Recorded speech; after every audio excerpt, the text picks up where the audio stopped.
Alright, violas, we're working on the Les Toreadors excerpt. And this is from Carmen, which is an opera by Bizet. And if you look up that opera, you're going to recognize a lot of the little songs from that. A lot of really catchy stuff. You might even recognize this one. This is a lyric excerpt. What that means is I'm looking for expressivity, looking for vibrato, looking for really fluid, connected bows. And so there's a lot of tricky shifts in this one. In this one, I'm not looking for every single shift in there. If the shift that is in there does not work for you, then come up with a different one. But a couple I really do recommend. And so I'm just going to go over those shifts really quick and then talk about general ideas about practicing this piece. Okay, so this starts off in just first position here. Key is F major, and so we have a B flat, and I'm gonna play. Instead of open here, I'm gonna play 4, but either way, you are doing a substitution shift. So I'm either playing 4 to 2, both on up, or open to 2. Now we know that open is a little bit of a bright sound, a loud sound. So if you do that open option, then what you want to do is make sure you're using a really small light bow on that. And a little bit more on the 2. But I recommend the 4. Okay, and that's 2 up bows, a portato, meaning it's kind of separated in the middle, but it's not totally staccato. I would stay in third position here.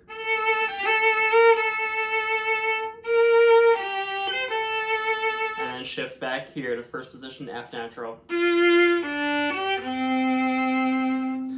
Alright, now this rhythm that keeps coming back in this song, this is kind of like a little theme or motive.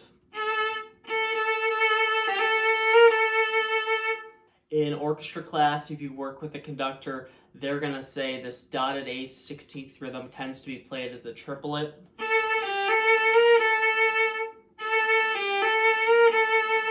Rather than 16th.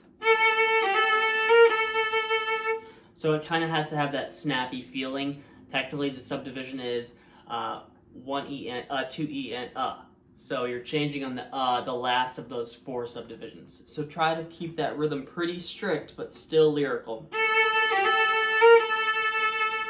As we go on, second line, I would do this shift and shift up to G. You can check that with your open string.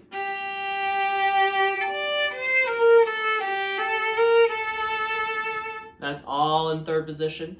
And you have a 2-3 finger pattern. So B flat in third position is going to be low 3 on the D string.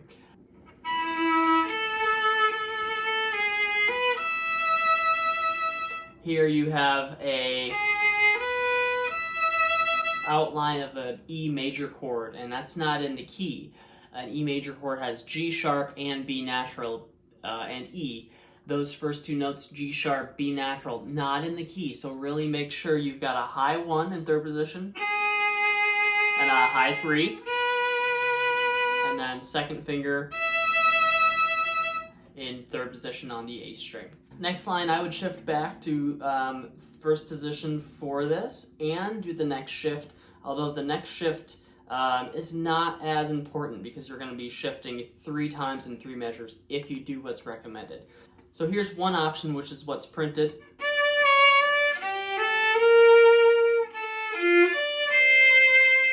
So for that, I'm shifting from first position here, third,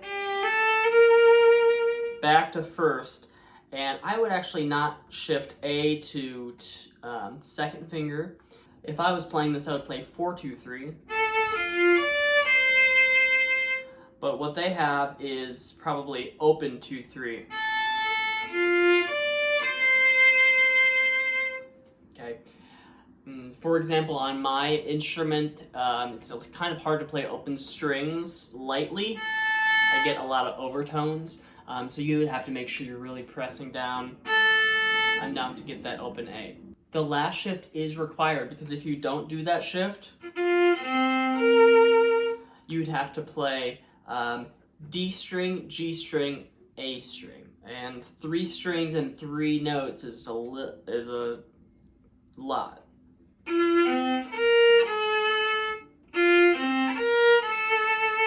It doesn't quite work out, so you have to play what's written, which is 4, 1, 3.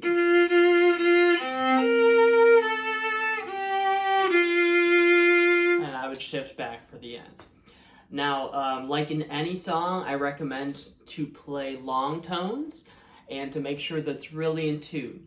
You're familiar with that. The other thing I would practice is vibrato on each note. So as I'm playing this,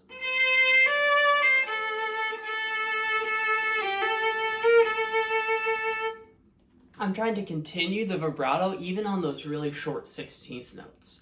One way to practice this would be to play in third position A, play that vibrato, and as you lift 2 to 1, try to continue the motion of your hand through that motion, and then add 2 again.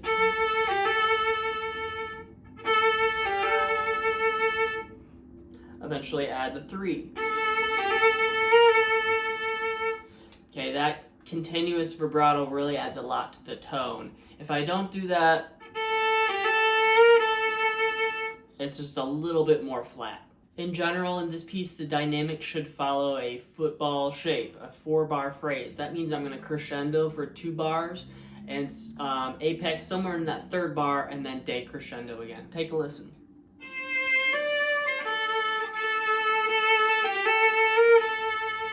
That's my first 4-bar phrase.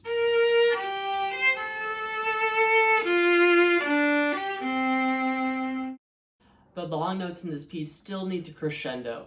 Sometimes we say half notes should be a little bit less. In this case, it's still the melody, and you're the only one playing, right? So bring that out. Here's measure 9, for example.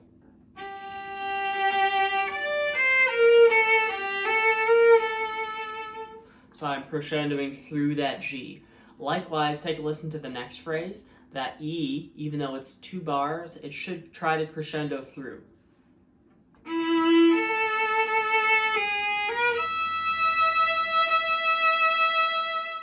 Next phrase.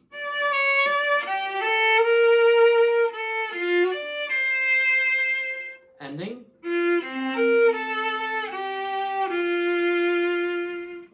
So after you work on the tone of each note, working to make sure it's in tune, working to get the vibrato, next thing is to work on 4-bar phrases to get it really metronomic. So I'm going to put a metronome, and this is about 80. This piece can go between 70 to 85.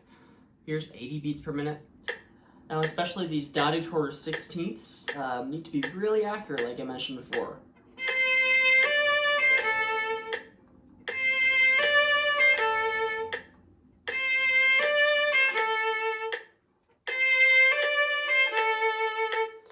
Okay, bar 2.